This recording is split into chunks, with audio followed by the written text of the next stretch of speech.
नाशिक जिल्ह्यातील निफाडच्या नांदुर्डी येथे टांगा शर्यतीत गाडी खाली येऊन एकाचा मृत्यू। टांग्याची हौस भागवण्यासाठी ठराविक बोटावर मोजणाऱ्या मंडळीचा पुढाकार, पण त्यात विनाकारण लोकांचा जातोय जीव।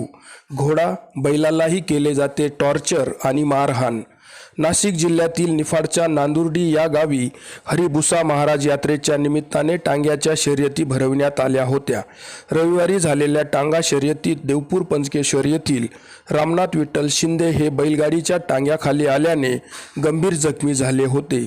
त्यांच्या अंगावरून भरधाव वेगाने टांगा गेला होता। गंभीर अवस्थेत शिंदे यांना पिंपळगावच्या खाजगी हॉस्पिटलमध्ये दाखल केले होते। उपचारादरम्यान त्यांचा मृत्यू झाला आहे। शिंदे यांच्या मृत्यूने तालुक्यातून हळहळही व्यक्त होत आहे। टांगा शर्यतीवर शासनाने यापूर्वी बंदी घातली होती, तरी काही ठराविक टांगा शौकीन मंडळी चोरून लपून टांगा शर्यत भरवायचेच। त्यावेळी आयोजकांवर गुन्हेही दाखल होत होते, पण शासनाने टांगा शर्यतीवरील बंदी उठवली आहे व पुन्हा महाराष्ट्रभर टांगा शर्यती भरवल्या जातात।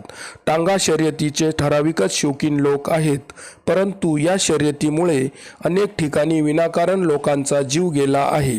गंभीर अपघात झाले आहेत। घोडा आणि बैलाला देखील या दरम्यान अमानुष अशी मारहाण केली जाते, जखमी केले जाते।